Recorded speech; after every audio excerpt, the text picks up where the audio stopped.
Oi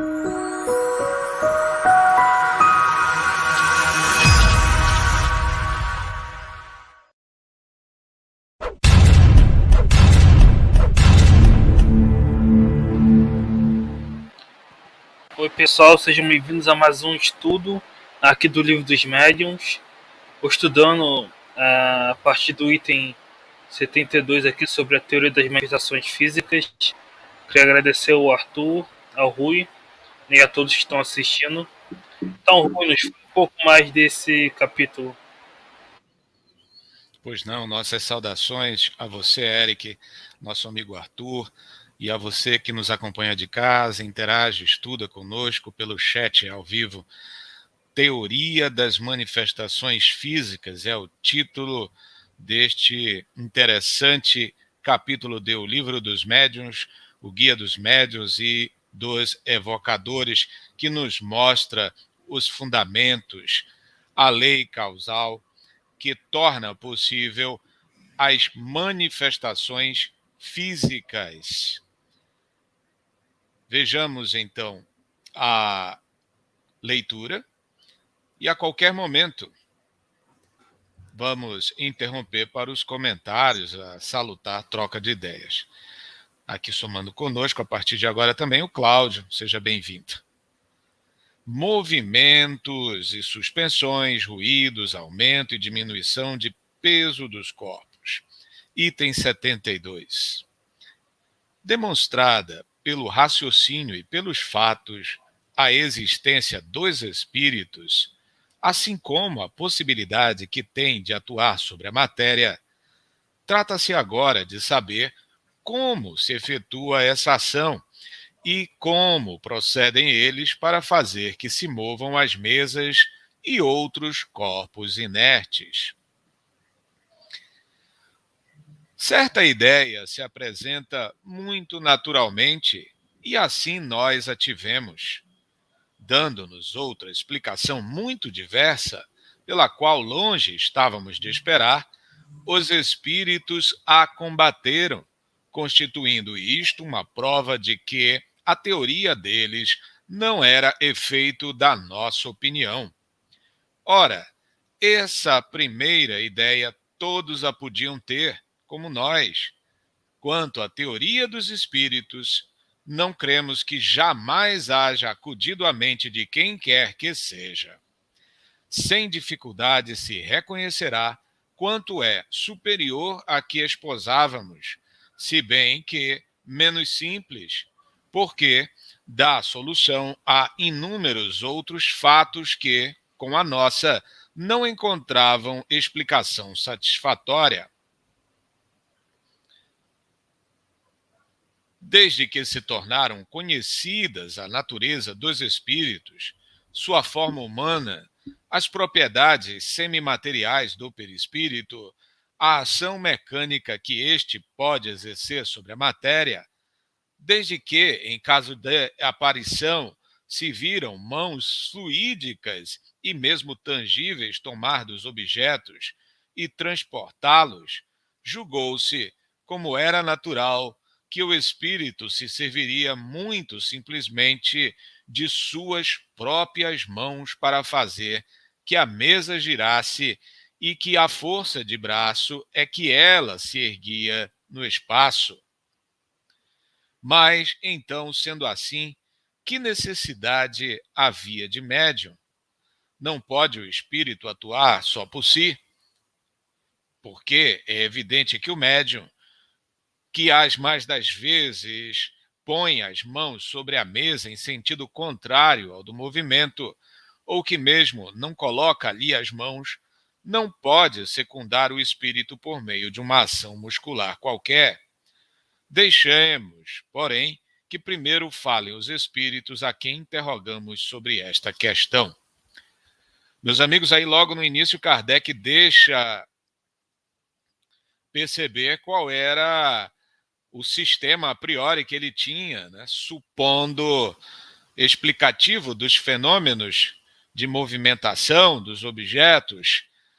Ele achava que se tratava de uma manipulação dos espíritos, né, que os espíritos, por seus braços, por sua força corporal, sobre o objeto terreno, conseguia erguê-lo e movimentá-lo. Mas vamos ver, então, o que sucede com os estudos.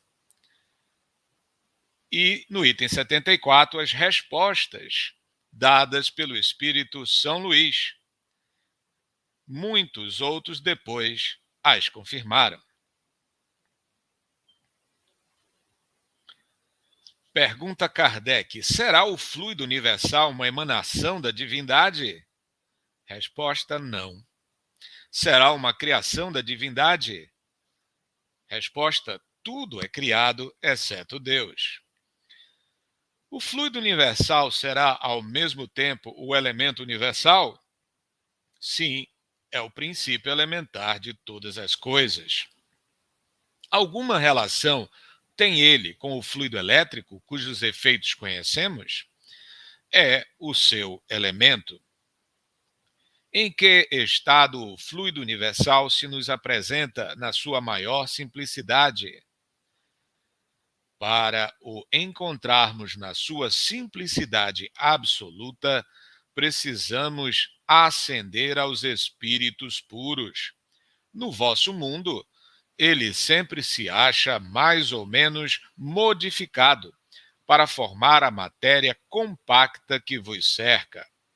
Entretanto, podeis dizer que o estado em que se encontra mais próximo daquela simplicidade é o do fluido a que chamais fluido magnético animal. Prossegue perguntando: já disseram que o fluido universal é a fonte da vida. Será, ao mesmo tempo, a fonte da inteligência? Não, esse fluido apenas anima a matéria. Já neste ponto, meus amigos, percebemos em Espiritismo uma diferenciação bem clara entre espírito e matéria, para ver no primeiro a causa inteligente dos efeitos que possuem tal característica, quando muitos, no grande espectro espiritualista, faziam certa confusão, querendo até mesmo confundir com a matéria a própria divindade, como indica a primeira pergunta, fazendo alusão ao panteísmo.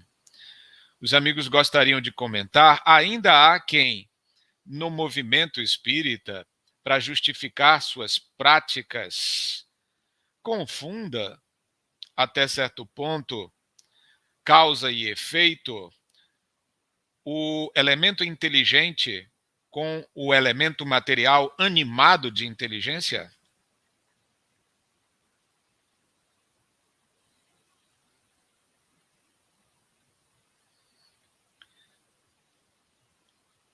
Os amigos, pois não? Eu concordo com você, né? Isso, obviamente, essas confusões derivam da falta de aprofundamento, de estudo, né, das obras da codificação, né? E realmente, entendendo a questão dos fluidos, a gente consegue entender uma série de fenômenos, né? Inclusive em relação ao próprio mundo espiritual. Que os espíritos manipulam esse fluido se utilizando do pensamento, né?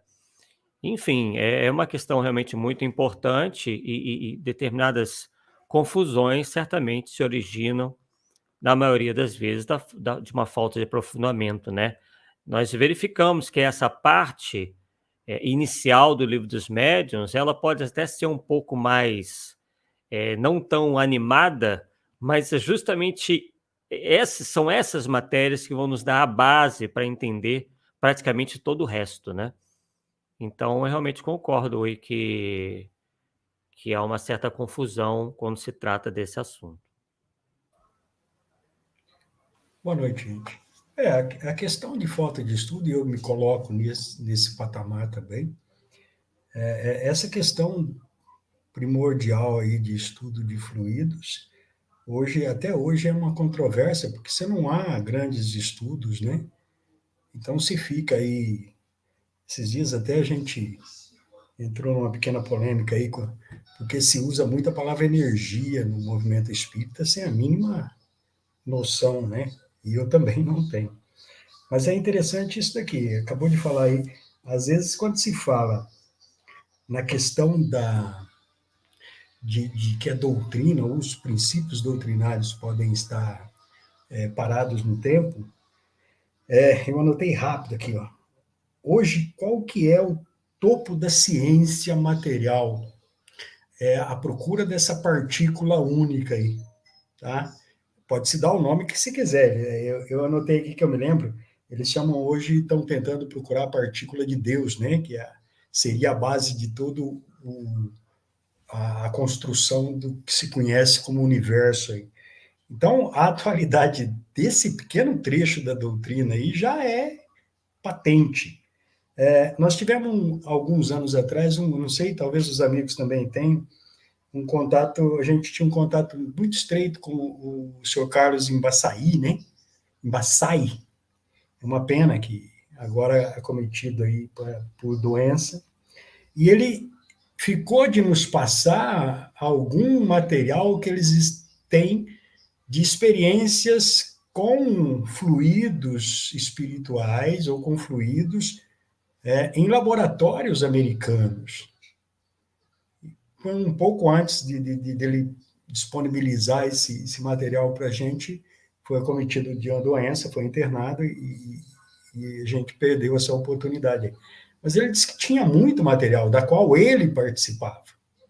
Ele dirigia grupos de alunos buscando essas afirmativas aí, trabalhando nesse setor aqui da doutrina. É uma pena que, infelizmente, isso daí está perdido lá com ele lá, né?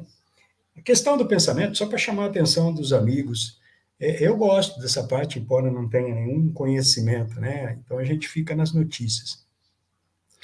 Hoje você tem a própria ciência material aí, cadeira de rodas, computação,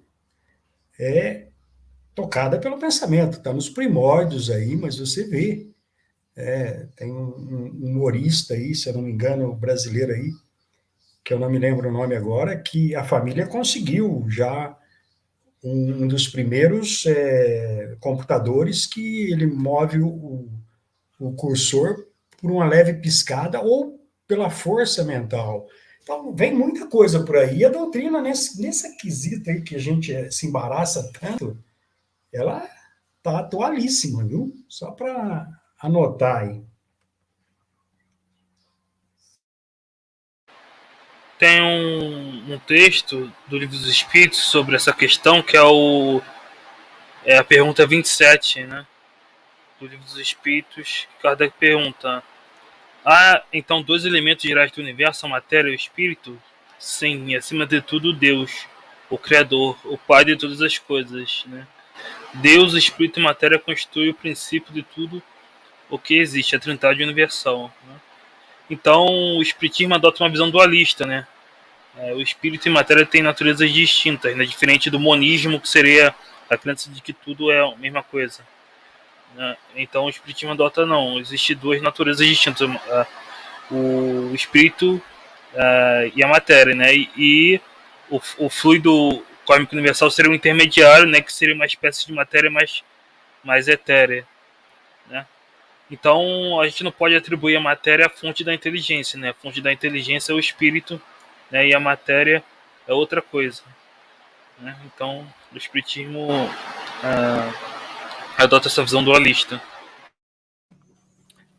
Certamente, Eric, a matéria é um dos elementos constitutivos, né, do universo, como se depreende da resposta, e como você bem frisou, ela não tem inteligência por si só, embora, né, as leis, né, biológicas, a física, elas atuem dentro de um mecanismo que lhe é próprio, mas nunca produzindo fenômenos inteligentes, né?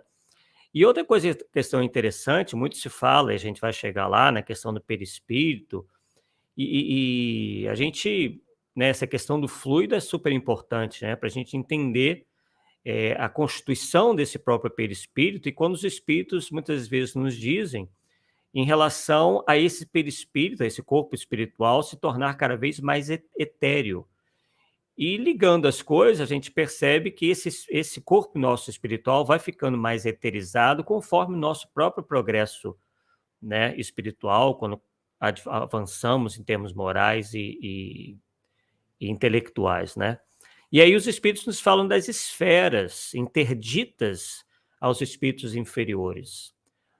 O que me passa, né, isso é talvez uma concepção não minha, mas de algumas pessoas, mas é apenas uma concepção, é que esse perispírito ele é mais ou menos grosseiro, né, fazendo com que, por exemplo, determinados espíritos de uma classe inferior lhes sejam interditados o deslocamento, digamos assim, ou a própria presença em esferas mais depuradas, né, onde habitam espíritos mais avançados. Então, que se depreende, por exemplo, na codificação, que os espíritos superiores podem ir a toda parte, enquanto os espíritos inferiores, talvez até por essa constituição perispiritual mais pesada, mais densa, né, e menos eterizada, né, fiquem realmente ainda presos, né, de uma natureza mais próxima da matéria, então ele não consegue, né, ascender a certas dimensões espirituais mais elevadas. Então isso tudo nos ajuda, né, embora não sejam, às vezes, algumas especulações ou ilações, a questão do fluido nos ajuda muito também a entender determinados processos. Muito bom, amigos. Veja, na prática mediúnica, na observação dos fenômenos, distinguir causa e efeito, considerando esse elemento intermediário fluídico sobre o qual se operam os espíritos, na condição de instrumento de produção de efeitos inteligentes e não somente físicos, nós temos uma importância capital na interpretação da própria narrativa desses seres. Porque a impressão visual no espírito que é ignorante, é imperfeito, ele não tem conhecimento das leis que vigoram na ambientação espiritual, pode muito facilmente induzir que tomemos o efeito pela causa. Refiro-me, para ser bem específico, à questão das criações fluídicas do pensamento. Quantos há espíritos que, ignorando toda a animação que sobre os fluidos se pode operar, por força do pensamento e da vontade, tomam aquela aparência como realidade, transmitindo ao grupo de encarnados uma falsa percepção do que é o mundo espiritual. Lá, sabemos, depois, mais tarde, no próprio Livro dos Médiuns, mas também em outros trechos das obras fundamentais, como o capítulo 14 de A Gênese, no mundo espiritual, tudo o que os espíritos pensam ganham vida fictícia, ganham aparência de realidade no perispírito e nos fluidos que formam a atmosfera em que é chamado a viver esse espírito errante. E isso forma todo um quadro de coisas animado. Na falta de conhecimento da lei causal, o espírito toma a imagem como algo de objetividade terrena. E aí ele vê animais, plantas, ele vê rios, mares, e ele entende por bem comunicar aos encarnados que há tudo isso no mundo espiritual. Quando criações fluídicas, temporárias, dos pensamentos dos seres desencarnados. Então, muito cuidado na nossa prática mediúnica para não tomar ao pé da letra todas essas descrições trazidas pelos espíritos errantes. Isso é elementar, depois vamos desenvolver no tempo oportuno, mas já é algo que esse princípio que é apresentado neste trecho nos faz recordar e frisar claramente, né? O fluido apenas anima a matéria. A seu turno, o fluido é animado pelo pensamento e a vontade dos seres inteligentes. Muito Vamos. bem. Rui, se me Pois não. permite, nós estamos numa fase. A gente tem pequenos grupos familiares, né? E para tentar trabalhar isso daí, alguns amigos espirituais nos convidaram a começar uma seguinte proposta aqui, que está rendendo alguns frutos, bem inicial, mas rendendo alguns frutos. Eles nos disseram assim: é muito difícil para esses espíritos transmitirem as informações corretas aos médiuns, por mais boa vontade que os médiuns ou mesmo eles tenham, por causa dessa dificuldade, tanto nossa, dos médiuns e dos instrutores, quanto dos espíritos inferiores que irão se comunicar, por não saberem isso, nem nós, nem eles. Então, eles nos passaram a seguinte proposta: quando for possível, nós vamos fazer pequenos exercícios com os médiuns. Nós vamos trazer aos médiuns imagens aleatórias e os médiuns terão que exercitar, buscar entender a mensagem que aquelas imagens trazem. Então é muito inicial e é feito quando há possibilidades aqui, então não é nada organizado assim, pautado, não. Mas algumas oportunidades, por exemplo, é o que você acabou de descrever aí. Eles transmitem ao médium uma imagem de um animal ou uma imagem animada de um trecho da natureza aí. O médium tem que buscar raciocinar aquela imagem até que ele consiga perceber qual é a mensagem que está ali. Que geralmente, quando o médium consegue compreender, não tem nada a ver com o que foi lhe passado ali em imagem. Então, está sendo muito gratificante quando há a possibilidade de fazermos isso. E estamos trabalhando isso, por isso a importância desse estudo fundamental aqui. Estou muito feliz de ter chegado nele aqui com vocês. Recíproca é verídica, vamos dar continuidade então. Itens, pergunta número 7, não é? Mais abaixo, Eric?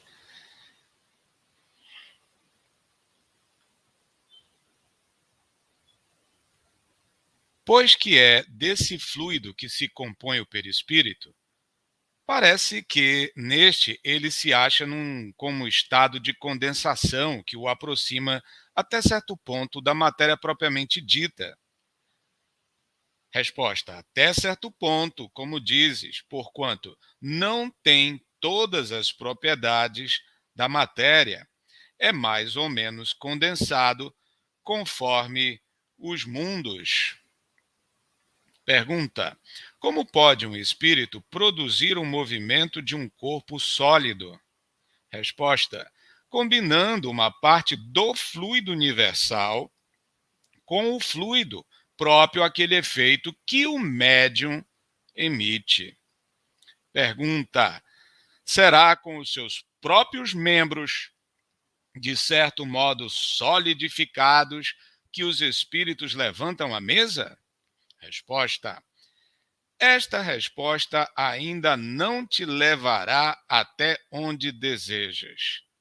Quando, sob as vossas mãos, uma mesa se move, o espírito aure no fluido universal o que é necessário para lhe dar uma vida fictícia. Assim preparada a mesa, o espírito a atrai e move sob a influência do fluido que de si mesmo desprende, por efeito da sua vontade.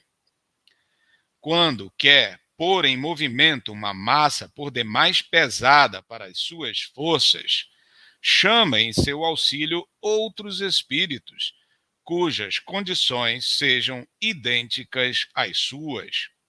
Em virtude da sua natureza etérea, o espírito, propriamente dito, não pode atuar sobre a matéria grosseira sem intermediário, isto é, sem o elemento que o liga à matéria. Esse elemento, que constitui o que chamais perispírito, vos faculta a chave de todos os fenômenos espíritas de ordem material. Julgo ter-me explicado muito claramente para ser compreendido. Nota de Kardec. Chamamos a atenção para a seguinte frase, primeira da resposta acima. Esta resposta ainda não te levará até onde desejas. O espírito compreendera perfeitamente que todas as questões precedentes só haviam sido formuladas para chegarmos a esta última, e alude ao nosso pensamento que, com efeito, esperava por outra resposta muito diversa, isto é, pela confirmação da ideia que tínhamos sobre a maneira por que o espírito obtém o movimento da mesa. Os amigos gostariam de comentar o comentário de Kardec?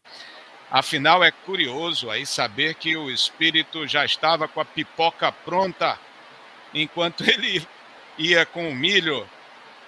Como compreender isso, né? Abstraindo o fato de São Luís ser um espírito superior, como é que nós vamos compreender esse fenômeno? Oi, Ed, pode ir. Não, eu falo, é a questão do pensamento, né? O espírito, principalmente São Luís, que tinha ali era o dirigente da sociedade parisiense, ele tinha ele conseguia captar o pensamento, né? Do pessoal da reunião, que já sabia onde ia chegar a pergunta, né? Mas é interessante, só queria salientar que essa questão ela coloca um fim na ideia de que o perispírito tem órgãos, né? Porque o espírito deixa bem claro, não é com a mão, né, que o espírito levanta a mesa, né? Ou não é com a mão que o espírito produz as batidas, né? É com a combinação do fluido do médium com o fluido universal, né? Porque o espírito não tem órgão, não tem mão, né? Não tem braço, né? Então é uma questão tudo fluídica, né? Que o espírito utiliza o pensamento atuando nos fluidos, né? E usa esse intermediário para agir na matéria, né? Então só queria pontuar isso. Vou passar para o Cláudio. É interessante duas questões, quer dizer, a grandeza do espírito que está precedendo esse estudo, dele já ter a resposta, mas esperar que Kardec chegue racionalmente aonde ele pode entender a resposta. E a nobreza de Kardec de admitir que ele tinha já uma pré-ideia e que essa ideia foi desfeita racionalmente pelas próprias questões levantadas por ele. É muito interessante o modo como a doutrina foi criada, tá certo? Essa é uma das questões que às vezes nos surpreende muito. A questão do pensamento aí é essa questão que a gente sempre levanta. Não tem muito do que acontece numa reunião mediúnica, embora a gente tenha todos os fundamentos aí, nós ainda não temos capacidade de entender os espíritos, vamos dizer, inferiores, que nem sabem de todas essas questões. Alguns até nos perguntam por que nos demoraram tanto para abrir a porta para nós. E outros se perguntam por que eu já estou aqui dentro se eu não passei pela porta, né? E por aí vai um mundo de, como diz o amigo aí, o Arthur, ilações e ideias que a gente tem que trabalhar aqui dentro desses textos, né?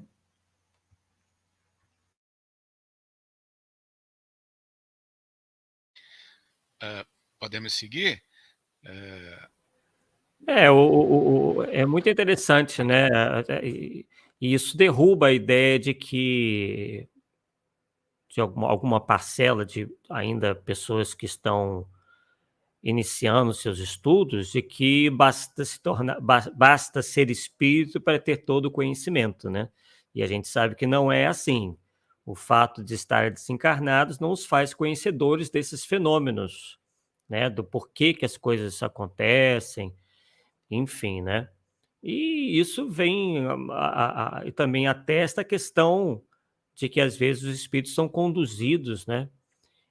Até esses locais sem que se deem conta, possivelmente levados pelos espíritos superiores, né, ou aqueles que se preocupam com eles, ou são atraídos mesmo pelo pensamento.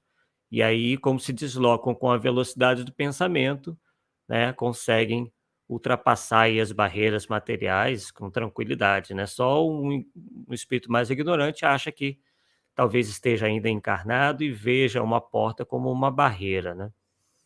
Então, realmente, todos esses fenômenos são muito interessantes, essas observações que os espíritos trazem, e que a gente verifica que eles estão em variados estágios de adiantamento, desde os mais ignorantes, no sentido de desconhecedores, como aqueles que realmente já possuem conhecimentos extraordinários sobre muitos assuntos diferentes. É isso aí. E não nos poupam o trabalho, não é, de empreender nossas observações, fazer os nossos questionamentos diante dos fenômenos que nos apresentam e mesmo da disposição de abordar determinado tema de utilidade moral. Não é? Então, nós precisamos entender a nossa responsabilidade diante dessa ocasião de estudo prático, da fenomenologia. Os espíritos não vêm dar respostas prontas, acabadas, fazendo qualquer ignorante do lado de cá um sábio por anotações. Meus amigos, temos uma pergunta da Ana, não é isso, Eric? Exato. Tem que. Pergunta da Ana. Ela coloca: no mundo espiritual, o pensamento de um espírito não pode interagir diretamente com o pensamento de outro espírito. Como se estabelece essa interação considerando a existência do fluido entre eles, né? Então, eu posso começar respondendo, né, que não é possível uma interação diretamente de pensamento para pensamento, né? Sempre tem um intermediário ali, fluídico, né?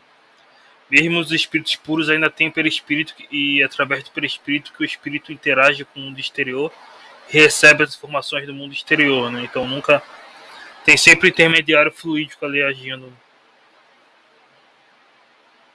É isso aí, os fluidos, eles transmitem o conteúdo dos pensamentos.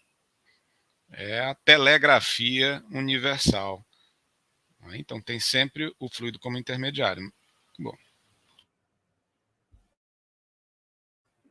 Exatamente. Os espíritos estão envoltos nos fluidos como nós estamos envoltos no ar, né? Uma pequena comparação aí a título de entendermos melhor, né? Então, como o Eric bem lembrou, os fluidos fazem esse papel aí de intermediários mesmo, né? Assim como o ar propaga o som, né? O som se propaga, né? Dentro da atmosfera, dentro de onde nós estamos, o fluido também propaga, seria o propagador do pensamento, né? Entre os próprios espíritos. Diante das colocações do Henry, aí que faz uma importante lembrança de Mesmer, como estudioso do magnetismo, é importante neste momento frisarmos o que o texto nos oferece em termos de combinação fluídica para esses fenômenos acontecerem.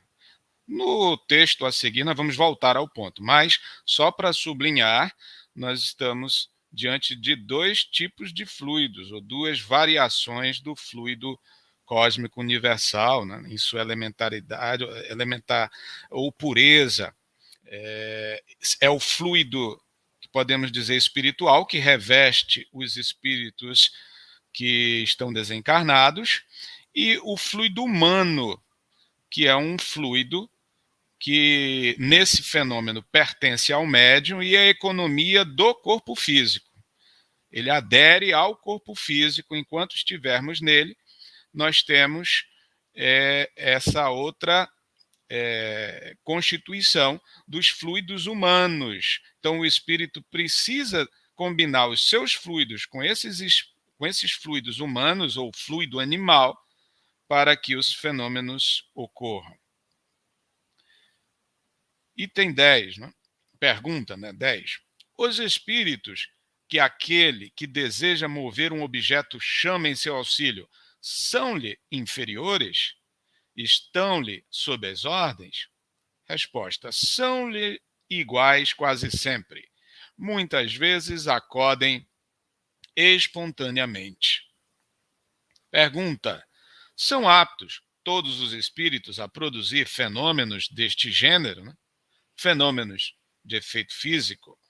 Resposta: os que produzem efeitos desta espécie são sempre espíritos inferiores, que ainda se não desprenderam inteiramente de toda a influência material. 7. Compreendemos que os espíritos superiores não se ocupam com coisas que estão muito abaixo deles, mas perguntamos se, uma vez que estão mais desmaterializados, teriam o poder de fazê-lo, dado que o quisessem?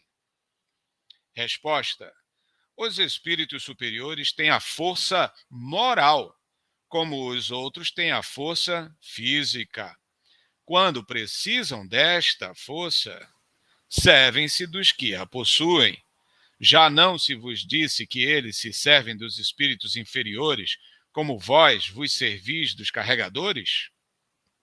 Nota: já foi explicado que a densidade do perispírito, se assim se pode dizer, varia de acordo com o estado dos mundos. Parece que também varia, em um mesmo mundo, de indivíduo para indivíduo.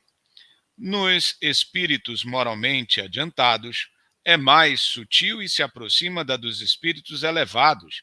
Nos espíritos inferiores, ao contrário, aproxima-se da matéria e é o que faz que os espíritos de baixa condição conservem por muito tempo as ilusões da vida terrestre. Esses pensam e obram como se ainda fossem vivos, experimentam os mesmos desejos e quase que se poderia dizer a mesma sensualidade. Esta grosseria do perispírito, dando-lhe mais afinidade com a matéria, torna os espíritos inferiores mais aptos às manifestações físicas. Pela mesma razão é que um homem de sociedade, habituado aos trabalhos da inteligência, franzino e delicado de corpo, não pode suspender fardos pesados, como faz um carregador. Nele, a matéria é, de certa maneira, menos compacta, menos resistentes os órgãos, há menos fluido nervoso, sendo o perispírito para o espírito o que o corpo é para o homem, e como a sua maior densidade corresponde menor superioridade espiritual, essa densidade substitui no espírito a força muscular, isto é, dá-lhe, sobre os fluidos necessários às manifestações, um poder maior do que o de que dispõem aqueles cuja natureza é mais etérea.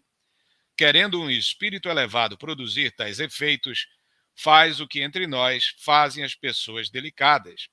Chama para executá-los um espírito do ofício.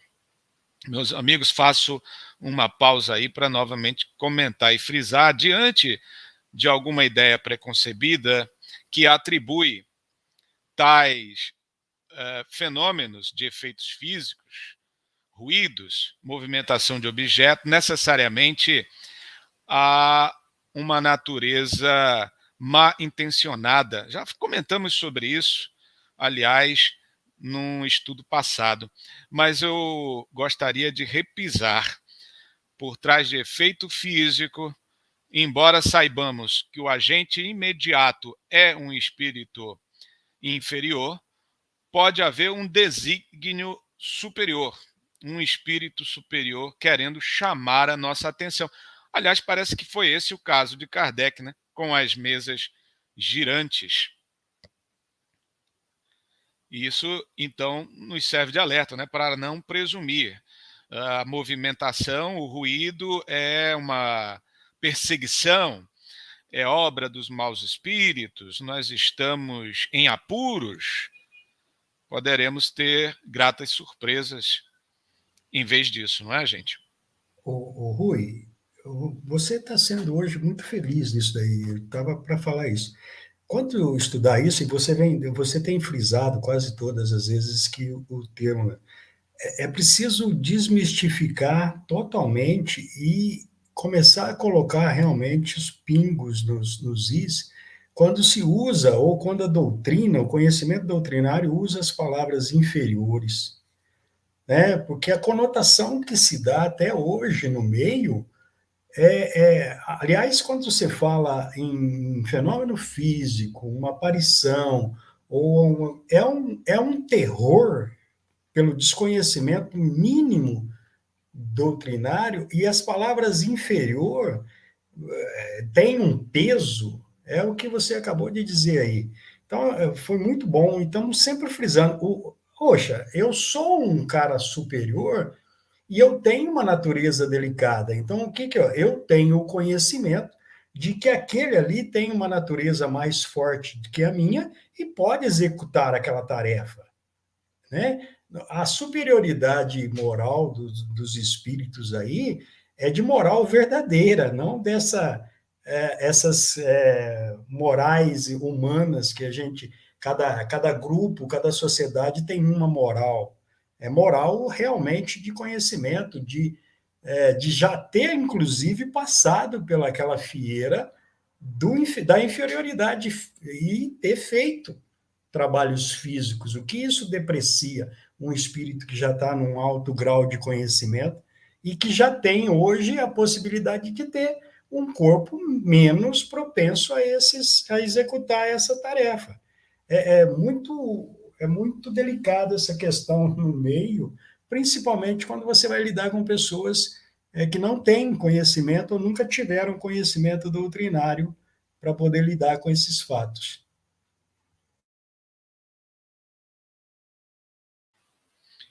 Vamos dar sequência, então, amigos. Item ou pergunta número 13. Se compreendemos bem o que disseste, o princípio vital reside no fluido universal. O espírito tira deste fluido o envoltório semimaterial que constitui o seu perispírito, e é ainda por meio deste fluido que ele atua sobre a matéria inerte. É assim? Resposta é. Quer dizer, ele empresta à matéria uma espécie de vida fictícia. A matéria se anima da vida animal. A mesa que se move debaixo das vossas mãos vive como animal. Obedece por si mesma ao ser inteligente. Não é este quem a impele, como faz o homem, com um fardo. Quando ela se eleva, não é o espírito quem a levanta com o esforço do seu braço. É a própria mesa que, animada, obedece à impulsão que lhe dá o espírito. Os amigos gostariam de comentar a expressão utilizada por Kardec neste parágrafo, um pouquinho mais acima, Eric. Matéria se anima da vida animal. O que Kardec quis dizer, perdão, Kardec não, São Luís, né? Quis dizer com essa expressão.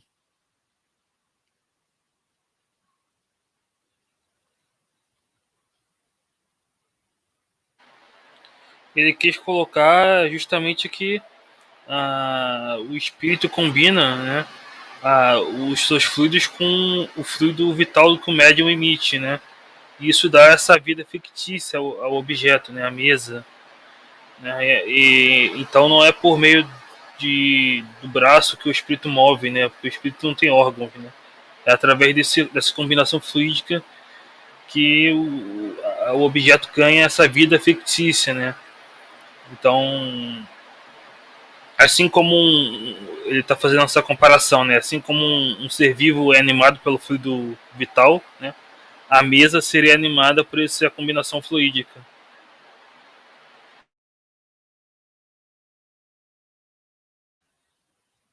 Muito bom. Então, a matéria se anima da vida animal significa que ela deixa de ser um mero objeto inorgânico e, tal como os animais, ganha um certo movimento, uma certa dinâmica, né? Uma certa complexidade maior que lhe é transmitida pelos fluidos a partir da inteligência do espírito. Muito bom. Questão seguinte, 14. Que papel desempenha o médium nesse fenômeno? Resposta: já eu disse que o fluido próprio do médium se combina com o fluido universal que o espírito acumula.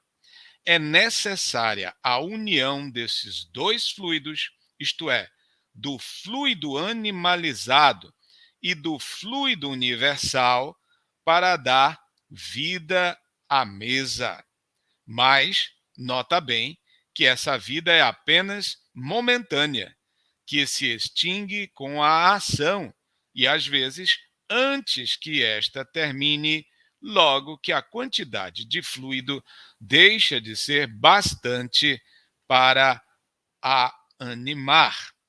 Não estranhe novamente São Luís usando a expressão fluido animalizado. O que ele quer dizer com isso? É um fluido que permite haver a nossa matéria orgânica, nossos corpos que são animados, que têm vitalidade, né? Incluindo o corpo humano e os dos demais reinos dos seres vivos. Muito bem. 15. Pode o espírito atuar sem o concurso de um médium? Resposta: pode atuar à revelia do médium. Quer isto dizer que muitas pessoas, sem que o suspeitem, servem de auxiliares aos espíritos. Delas aurem os espíritos como de uma fonte o fluido animalizado de que necessitem. Assim é que o concurso de um médium, tal como o entendeis, nem sempre é preciso, o que se verifica principalmente nos fenômenos espontâneos. Entendendo aí no último período que o concurso da vontade do médium, não é isso? Nem sempre a voluntariedade, quer dizer, a intenção do médium precisa estar presente para que se dê o fenômeno.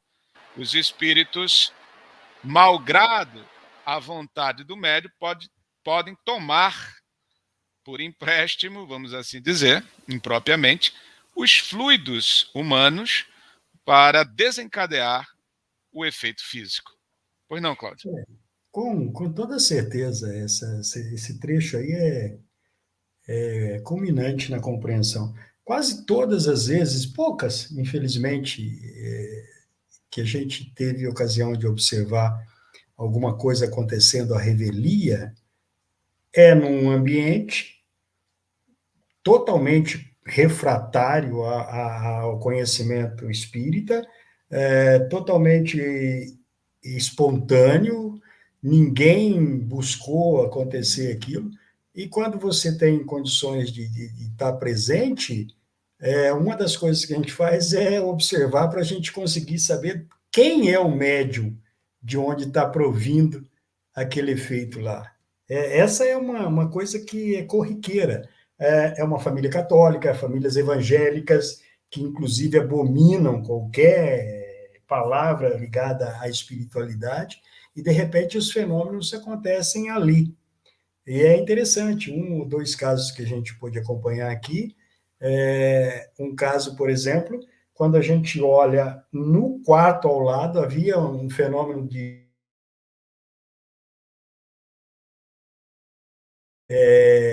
buscar qualquer coisa, vento, qualquer movimento ali material, e não, pelo menos na nossa observação não tivemos.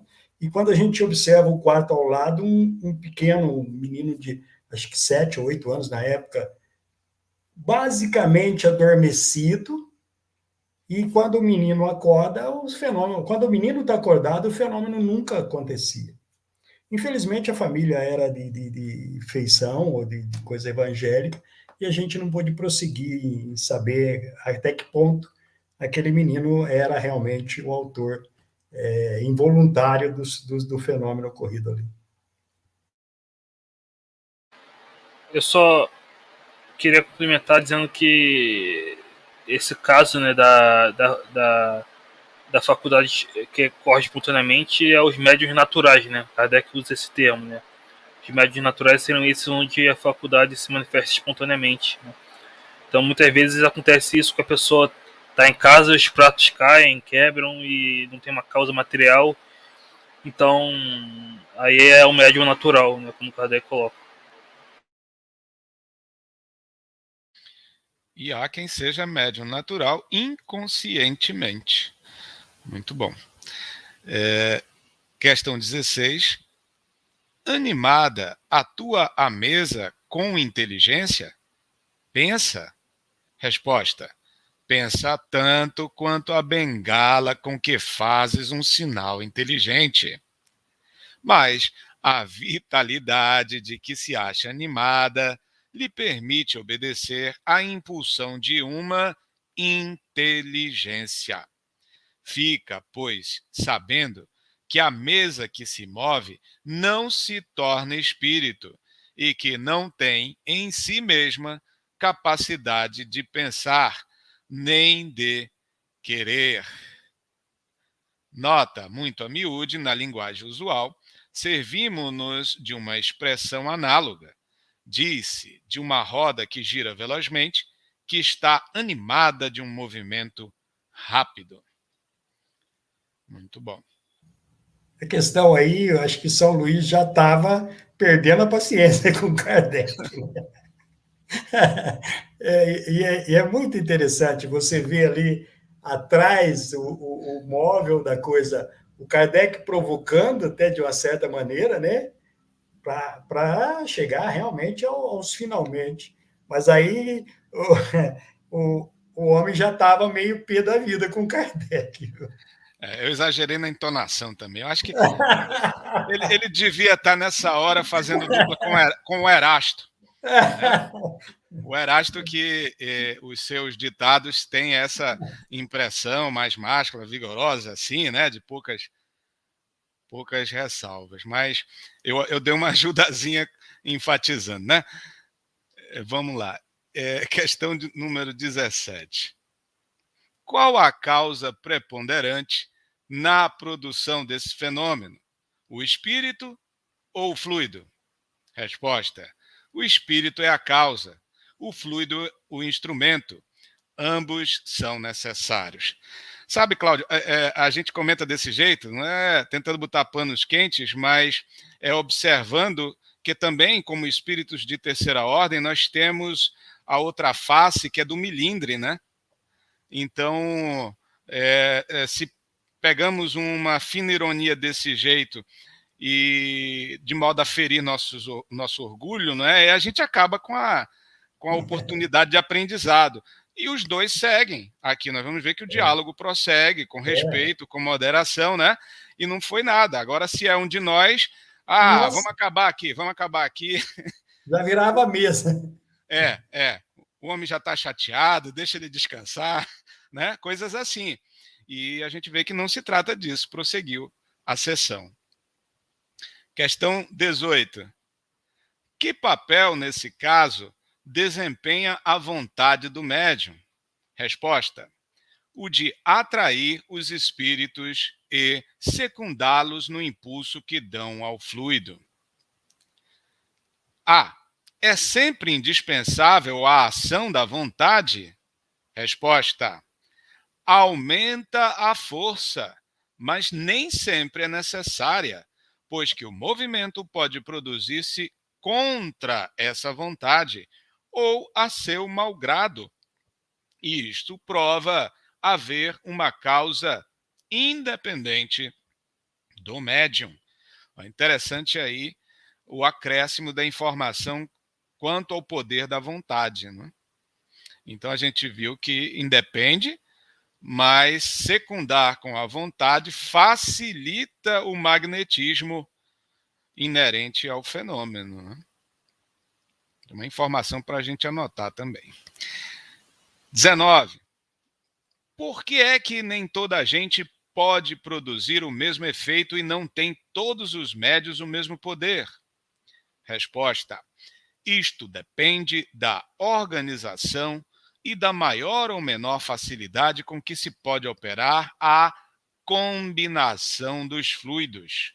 Influi também a maior ou menor simpatia do médium para com os espíritos que encontram nele a força fluídica necessária. Dá-se com esta força o que se verifica com a dos magnetizadores, que não é igual em todos. A esse respeito, há mesmo pessoas que são de todo refratárias, outras com as quais a combinação só se opera por um esforço de vontade da parte delas. Outras, finalmente, com quem a combinação dos fluidos se efetua tão natural e facilmente que elas nem dão por isso e servem de instrumento a seu malgrado, como atrás dissemos. Vide aqui adiante o capítulo das manifestações espontâneas. Então vejam as condicionantes, não é? Que são relativamente independentes entre si. E isso, para nossa compreensão, diante da dificuldade de se operar em determinado contexto esse tipo de fenômeno de efeito físico. Porque, falando em vontade, por exemplo, podemos depositar excessiva expectativa, né? Poxa, mas temos tão boa vontade, irmanados à boa vontade que se tem como própria dos bons espíritos, e por que não aconteceu? Não aconteceu porque, de outra condicionante, por exemplo, a afinidade fluídica, não há a mesma condição favorável. Isso é... Precisa lembrar, Rui, que eu acredito que esse trecho aí se aplica a quase todos os tipos de mediunidade, né? Sim. Muitas vezes a gente fica naquela expectativa, e mesmo o mesmo médium que já tenha produzido qualquer outro fenômeno, tem o dia, tem um momento em que ele não vai conseguir produzir.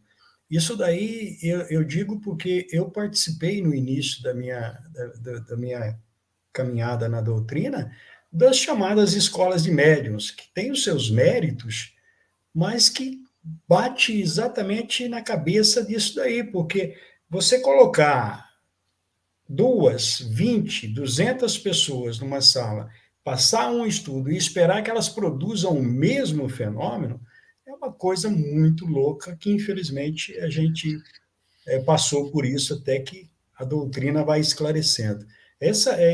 Isso daí se aplica à questão física, com toda certeza, mas se aplica a quase todos os outros potenciais mediúnicos. Ok. Vamos à próxima questão, que nos traz as pessoas elétricas. As pessoas qualificadas de elétricas podem ser consideradas médiuns? Resposta: essas pessoas tiram de si mesmas o fluido necessário à produção do fenômeno e podem operar sem o concurso de outros espíritos. Não são, portanto, médiuns, no sentido que se atribui a esta palavra, mas também pode dar-se que um espírito as assista e se aproveite de suas disposições naturais. Esta resposta, meus amigos, é a grande soma que o espiritismo dá ao magnetismo, onde se supõe que os magnetizadores tirariam de si, pelo menos uma corrente do magnetismo entende assim, que os magnetizadores tirariam de si o fluido necessário à produção do fenômeno, inclusive o das curas por magnetismo. Então, aqui, o Espiritismo diz alto lá. Tudo bem que essa pessoa costumeiramente dê provas do seu grande poder magnético, mas quem dirá que ela sempre, toda vez, opera sozinha, sem o concurso de espíritos, né? E seus fluidos espirituais.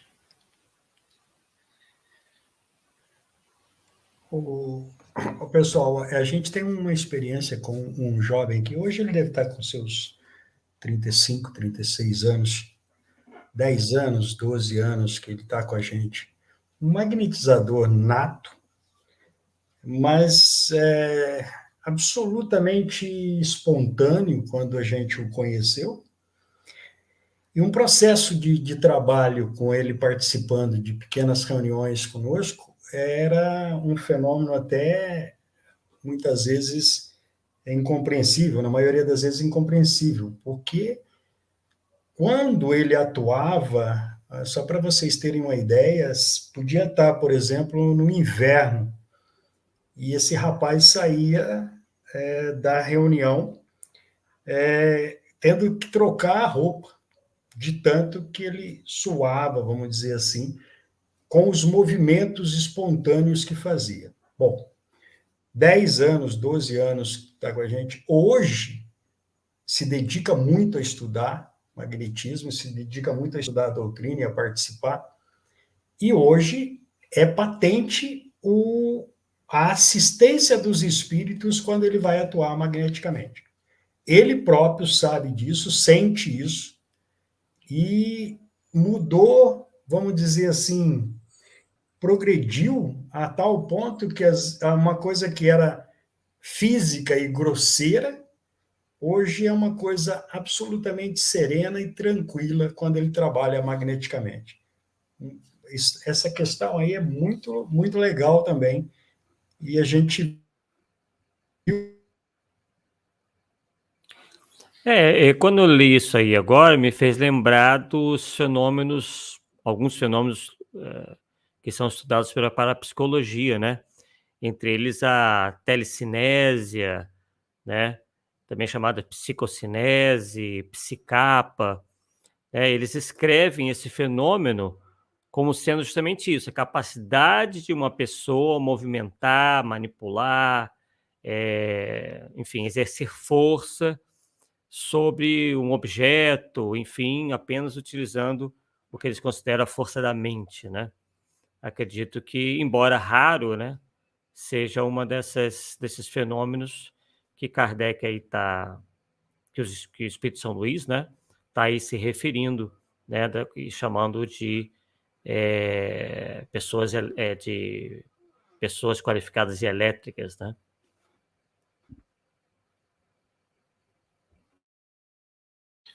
Muito bem, questão... Oh, pois não? Não, só queria colocar aqui, a Ana colocou aqui um comentário, ela pergunta, no caso das pancadas que Kardec ouviu quando estava sozinho em determinado momento, poderiam dizer que o médium de efeito físico era ele? Se não me engano, em Obras Póstumas tem isso, que ele ouvia as batidas no aposento dele para chamar atenção sobre um ponto lá que ele estava escrevendo, né? E depois fala que era o Espírito da Verdade, né? Obviamente o Espírito da Verdade se utilizou de outros inferiores para produzir aquilo, né? Mas pode ter sido um médium natural ali, que não, inconsciente, né? Que não sabia que estava produzindo, né? Que produziu, né? Que deu os fluidos ali, né? Porque, pelo que eu sei, Kardec não era médium extensivo, né? Isso ele mesmo diz, se não me engano, na Revista Espírita. Eu Na não me lembro, vizinhança, né? Uhum. Pois não. eu não me lembro agora a fonte, mas há alguns momentos em que os espíritos dão a entender que Kardec era médium, porém não ostensivo, né? Quer dizer, era um médium inconsciente. Não sei se especificamente de efeitos físicos, mas eles dão a entender isso claramente, só não me lembro agora onde que eu li, talvez algum dos amigos possa lembrar.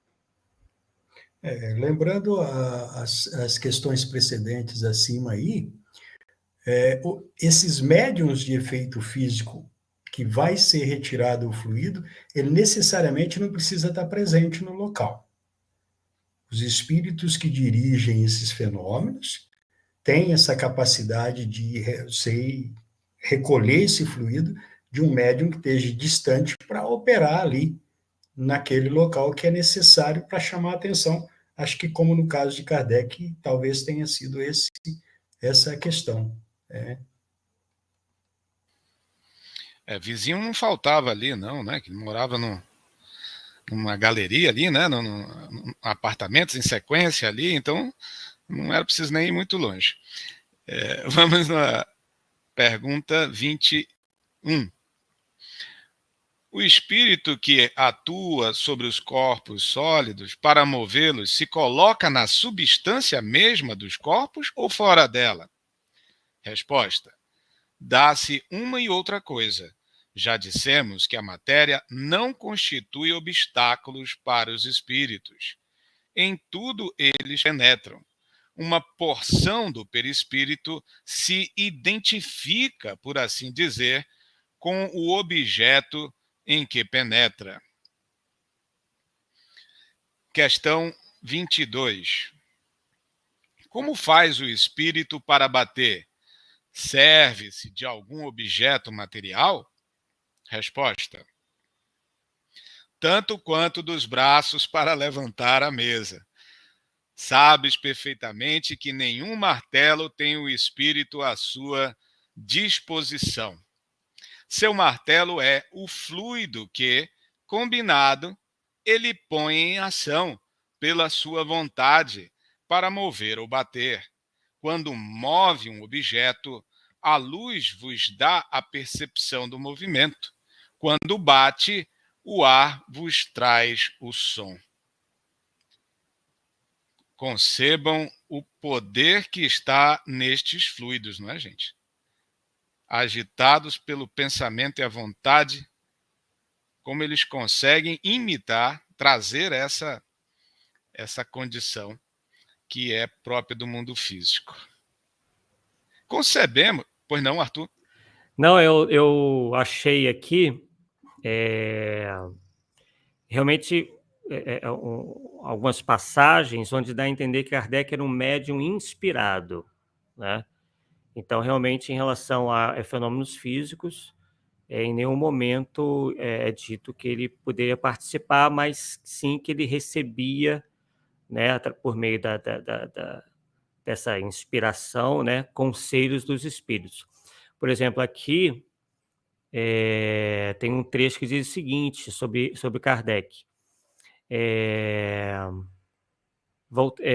Fui à sua casa anteontem à noite. Estava ocupado escrevendo em seu gabinete. Trabalhava numa nova obra em preparo. Ele cuida bem de nós, pobres espíritos, de seu espírito falando. Não é por sua culpa que não nos conhecem. Aí tem uma pergunta. Estava só? Só sim, quer dizer, se referindo a Kardec. Isto é, não havia lá outras pessoas. Havia, porém, ao seu redor, ao redor de Allan Kardec, uma cerca de 20 espíritos que cochichavam acima de sua cabeça. Aí é uma pergunta, ele os escutava? Kardec os escutava? O espírito diz, ouvia-os tão bem que olhava para todos os lados de onde vinha esse ruído, para ver se não eram milhares de moscas. Depois abriu a janela para ver se não fora o vento ou a chuva.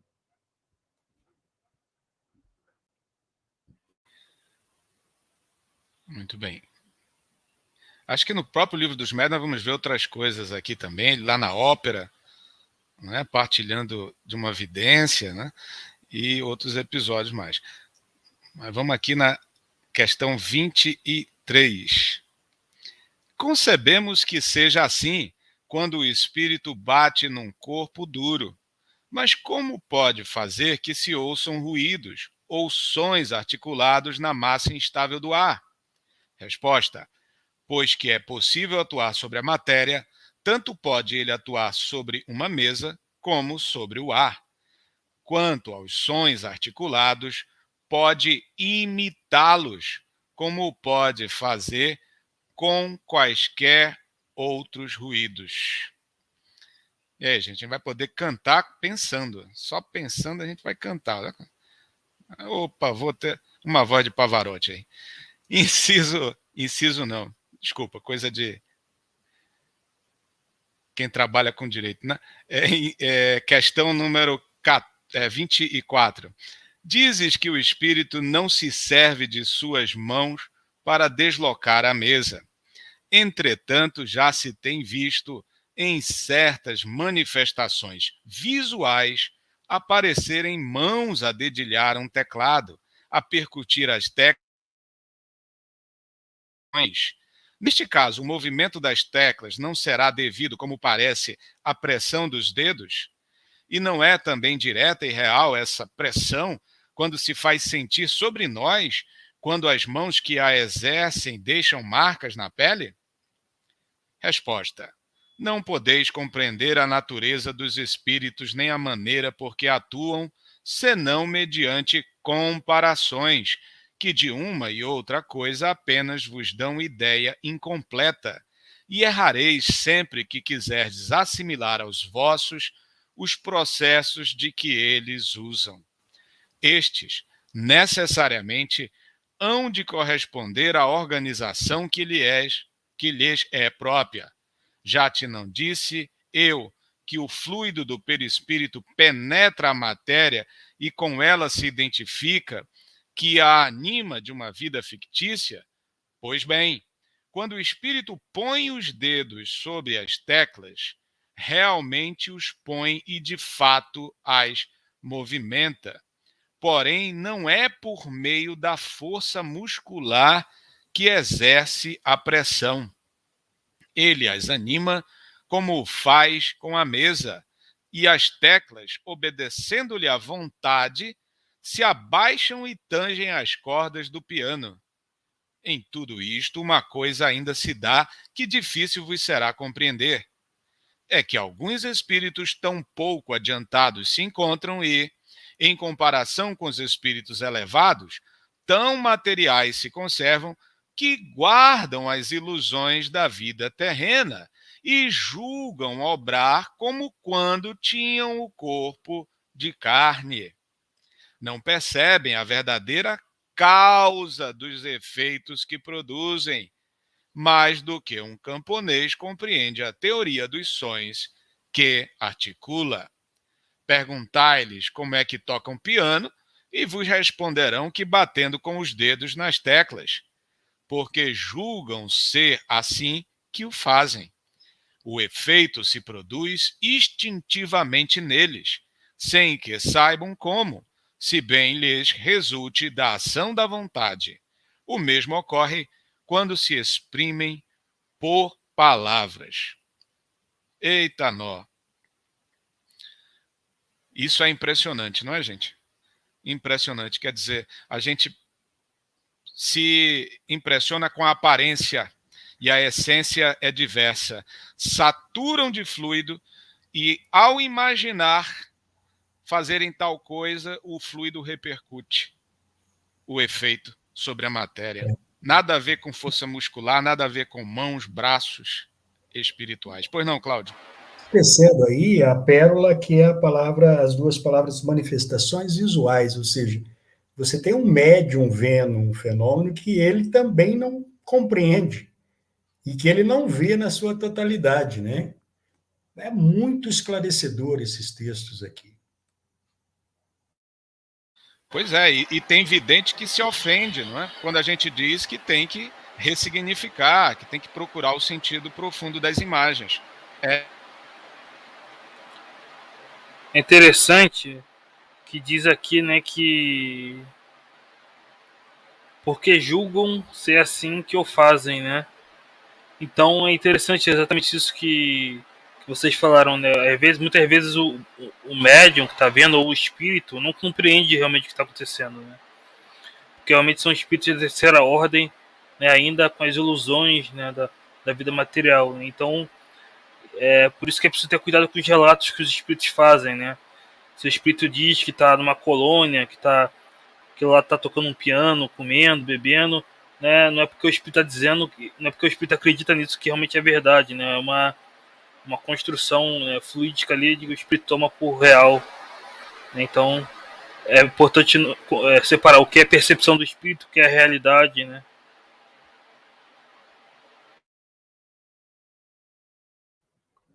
Boa lembrança do Eric, né? Novamente nos premunindo em relação à análise que nós temos que fazer de alguns relatos vindos por via mediúnica, né? Onde as pessoas tomam aquilo como uma realidade, praticamente como uma cópia, né, do mundo material, praticamente repetindo certos fenômenos que seriam praticamente só pertencem muitos deles ao mundo material. Hoje nós temos até é, é, relatos mediúnicos dizendo que se engravida no mundo espiritual. Quer dizer, verdadeiros absurdos, né? Que o indivíduo se alimenta, que ele bebe, que vai no banheiro, que ele toma banho. Quer dizer, então se vê aí uma total desvio, né, daquilo que a gente está, inclusive, aprendendo hoje, né, a natureza do perispírito, né, as coisas que ocorrem no mundo espiritual se dão de uma maneira bem diversa da que ocorre no mundo material. E fica aí se insistindo na ideia de que lá praticamente uma cópia do mundo físico, né? Nós somos uma cópia grosseira do mundo espiritual, Arthur, não esquece. Outra coisa que a gente deixa bem claro aí, sempre nesses estudos, tá? Quando se fala na questão do médium, a gente está tendo um cuidado nos últimos anos e uma delicadeza muito grande de conversar com os médios. Porque dentro do movimento se alçou uma ideia, que eu não me lembro de onde veio aí, de que o médium é obrigado a estudar. Quando o médium se descobre, o fenômeno já está ocorrendo com ele. E nessa questão de manifestações visuais, então, vai-se ao absurdo, às vezes, de se condenar o médium quando ele passa uma informação. Ele está vendo aquilo, ele só não compreende, porque não tem isso que a gente tem em mãos agora. O que a gente faz? Com muita delicadeza, oferece isso ao médium e oferece a ele o suporte até que ele compreenda todos esses fenômenos que ocorrem com ele. É isso, muito cuidado com isso aí, né? Muito bom. Só para dar uma deixa aí para os que se interessam pelo assunto, capítulo 14 do livro A Gênese vai abordar a fotografia do pensamento, que vai nos ajudar aí no governo dessas impressões visuais, porque quanto ao espírito desencarnado, tudo que ele pensa, consciente ou inconscientemente, abrangendo as suas crenças, vão ganhar uma vida fictícia, uma aparência visual fictícia nos fluidos do perispírito e da atmosfera fluídica circundante. E isso tudo leva a ilusões se o espírito não compreende a força criativa que tem o seu pensamento e a sua vontade sobre os fluidos. São as criações fluídicas do pensamento. Vamos seguindo?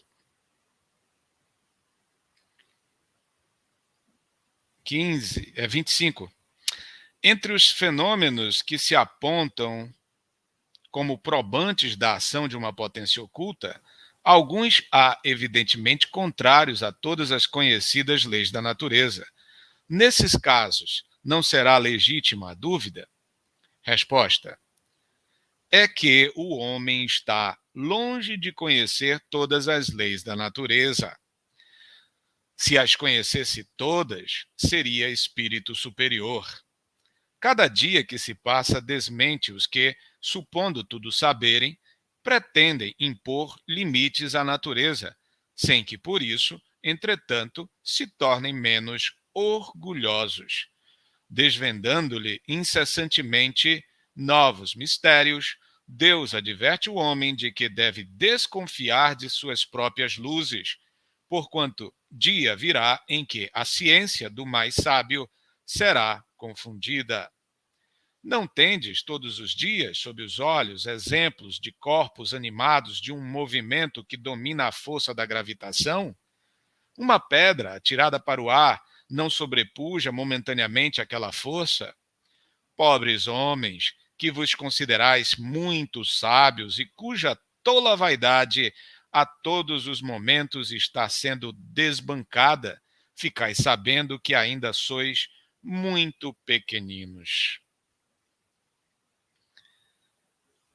Mas vamos lá, né? Para a gente refletir e desenvolver em nós a humildade, inclusive sobre o próprio conhecimento espírita, né?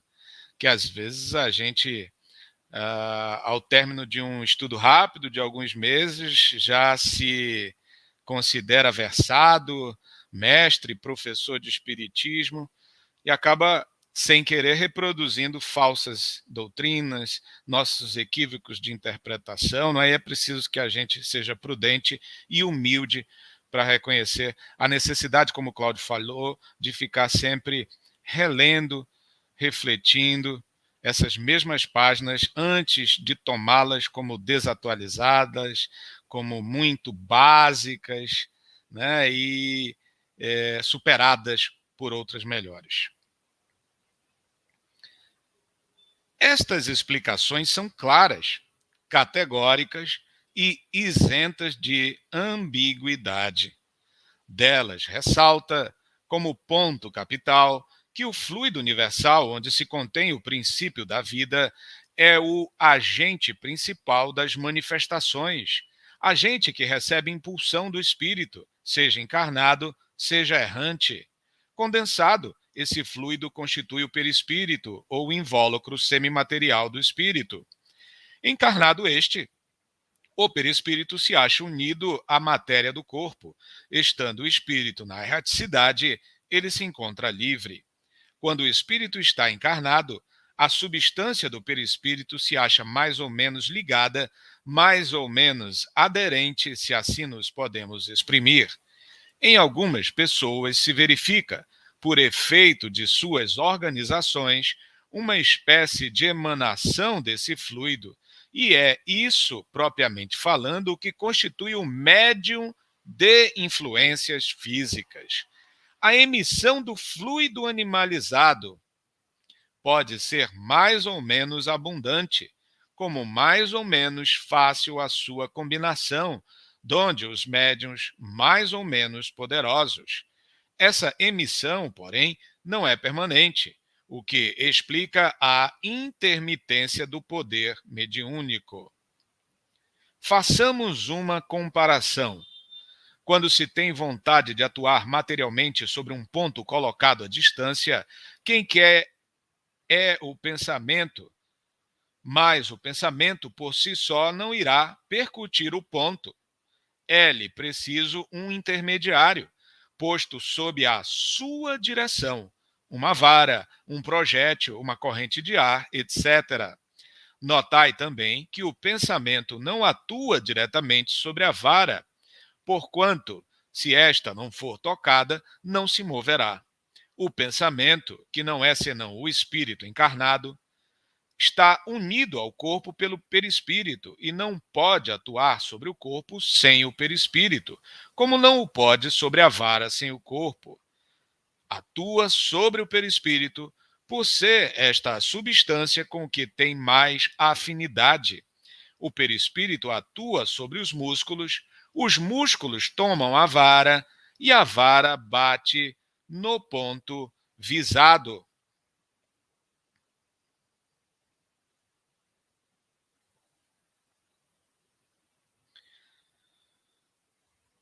Quando o espírito não está encarnado, faz-lhe mister um auxiliar estranho, e este auxiliar é o fluido, mediante o qual torna ele o objeto sobre o que quer atuar, apto a lhe obedecer à impulsão da sua vontade. Assim, quando um objeto é posto em movimento, levantado ou atirado para o ar, não é que o espírito o tome, empurre e suspenda, como o faríamos com a nossa mão. O espírito o satura natura, por assim dizer, do seu fluido, combinado com o do fluido do médium, e o objeto, momentaneamente vivificado desta maneira, obra como o faria um ser vivo, com a diferença apenas de que, não tendo vontade própria, segue o impulso que lhe dá a vontade do espírito. Pois que o fluido vital, que o espírito de certo modo emite, dá vida fictícia e momentânea aos corpos inertes, pois que o perispírito não é mais do que esse mesmo fluido vital, segue-se que, quando o espírito está encarnado, é ele próprio quem dá vida ao seu corpo, por meio do seu perispírito, conservando-se unido a esse corpo, enquanto a organização deste o permite. Quando se retira, o corpo morre. Agora, se em vez de uma mesa esculpirmos uma estátua de madeira e sobre ela atuarmos, como sobre a mesa, teremos uma estátua que se moverá, que baterá, que responderá com os seus movimentos e pancadas. Teremos, em suma, uma estátua animada momentaneamente de uma vida artificial. Em lugar de mesas falantes, ter-se-iam estátuas falantes. Quanta luz esta teoria não projeta sobre uma imensidade de fenômenos até agora sem solução. Quantas alegorias e efeitos misteriosos ela não explica. Item 78.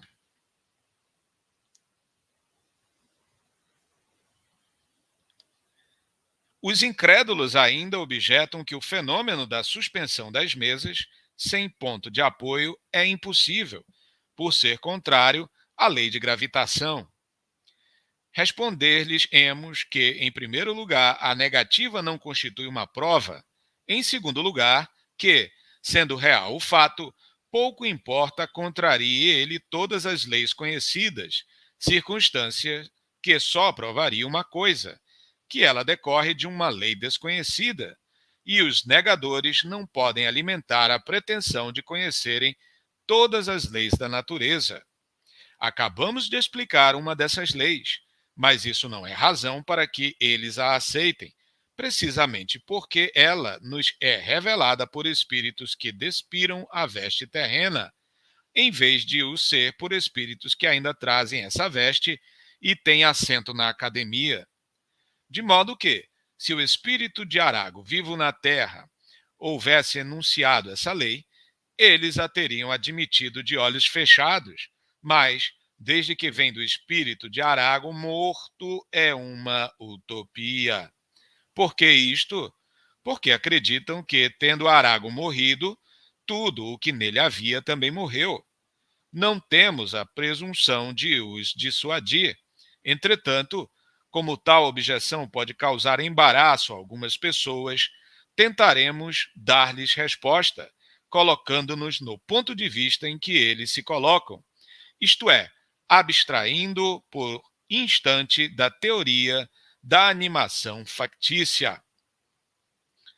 Podemos prosseguir, amigos? Quando se reproduz o vácuo na campânula da máquina pneumática, essa campânula adere com força tal ao seu suporte que impossível se torna suspendê-la, devido ao peso da coluna de ar que sobre ela faz pressão. Deixe-se entrar o ar e a campânula pode ser levantada com maior facilidade, porque o ar que lhe fica por baixo contrabalança o ar que, pela parte exterior, a comprime. Contudo, se ninguém lhe tocar, ela permanecerá assente no suporte, por efeito da lei da gravidade. Agora, comprima-se-lhe o ar no interior, dê-se-lhe densidade maior que a do que está por fora, e a campânula se erguerá, apesar da gravidade. Se a corrente de ar for violenta e rápida, a mesma campânula se manterá suspensa no espaço, sem nenhum ponto visível de apoio, à guisa desses bonecos que se fazem rodopiar em cima de um repuxo d'água. Por que então o fluido universal, que é o elemento de toda a natureza, acumulado em torno da mesa, não poderia ter a propriedade de lhe diminuir ou aumentar o peso específico relativo, como faz o ar com a campânula da máquina pneumática, como faz o gás hidrogênio com os balões, sem que para isso seja necessária a derrogação da lei de gravidade. Conheceis, porventura, todas as propriedades e todo o poder desse fluido? Não.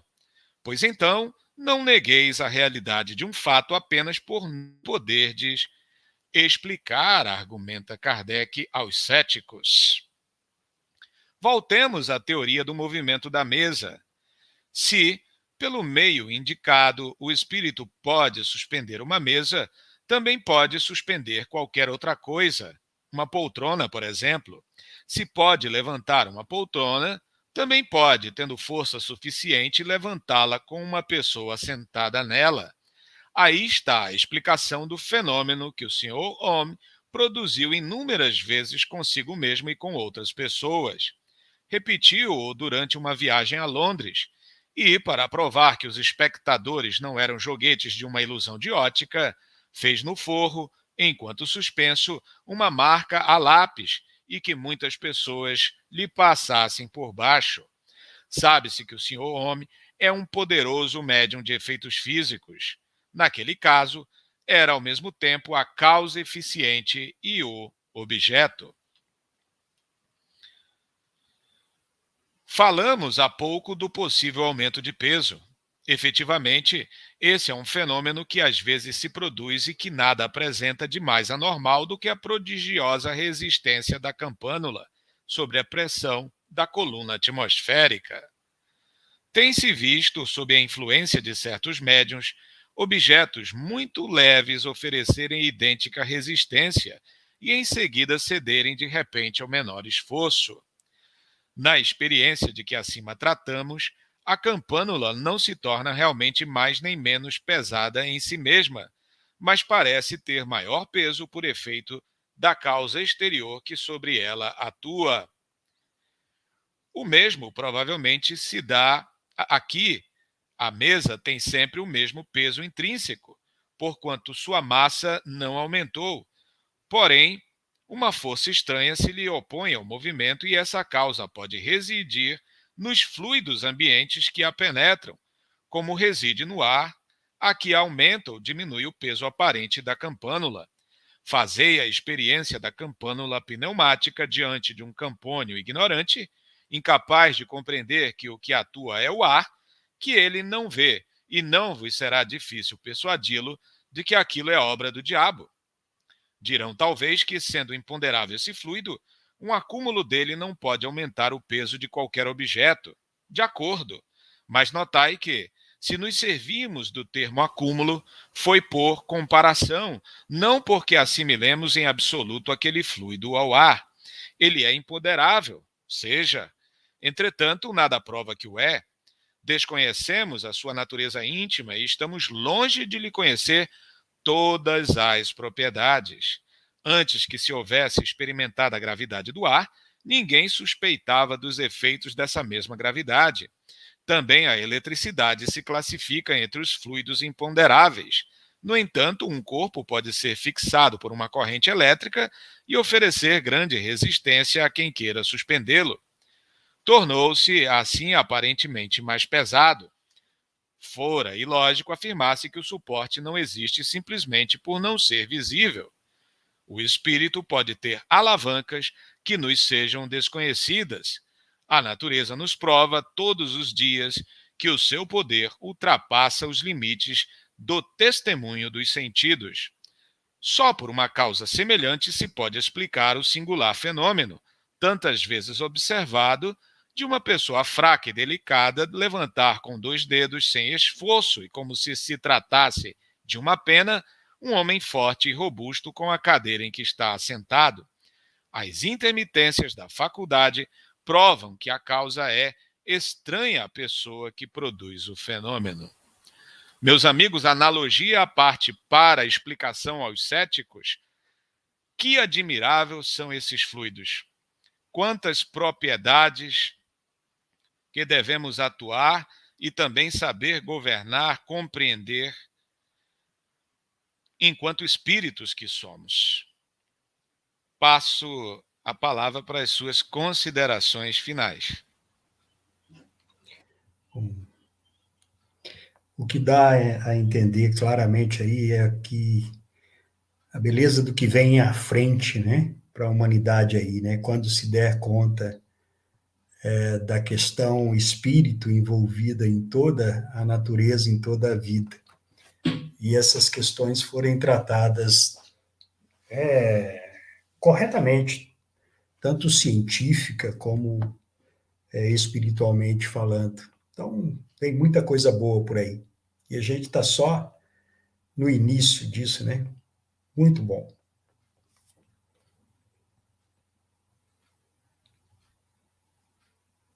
A Ana Cristina traz uma pergunta, né? Ela diz: entendi certo, existem 3 tipos de fluidos envolvidos no fenômeno: o fluido do perispírito do espírito, o fluido do perispírito do médium e o fluido universal.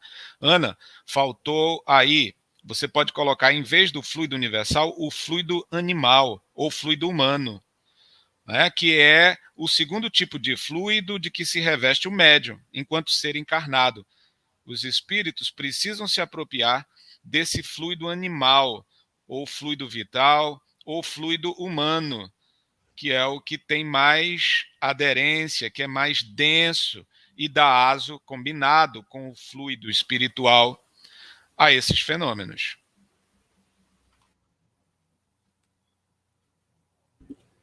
Perfeito, realmente muito enriquecedor esse estudo, né? Complexo em alguns momentos, né?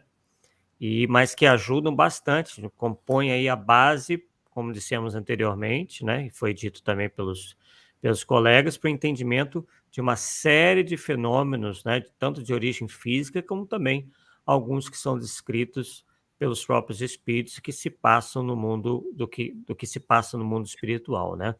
Mas, obviamente, sem as fantasias, sem as interpretações errôneas que, às vezes, eles mesmos, às vezes, criam e que nós, também encarnados, criamos, né, essas distorções. Mandar um abraço aí para aqueles que estiveram aqui conosco, né? A Shirley, o Henri Neto, não sei se está ainda, o Eduardo Cordeiro, Ana Cristina, enfim, Eduardo, né? Todos aqueles que aqui estiveram, e esperamos vocês, né, na sexta-feira que vem, junto conosco também. Um abraço. É isso, excelente, pessoal. Quero agradecer a todos que estão aí assistindo, né? Ao Cláudio, ao Tu, ao Rui, a todos, né? Lembre de curtir, compartilhar, se inscrever. Né? Vocês têm mais uma colocação a fazer? Vou registrar a permanência do Henry, que ele está falando aqui, né? Continua conosco. Obrigado pela sua audiência, amigo, e a todos os demais, não é, que também interagiram, perguntaram. A gente fica sempre muito satisfeito de responder as perguntas e poder trocar ideias. Até a nossa próxima sessão de estudos daqui a uma semana. É isso, pessoal. Até a próxima. Curtam, compartilhem, se inscrevam e nos vemos no próximo vídeo, no próximo estudo. Então, até a próxima. Boa noite.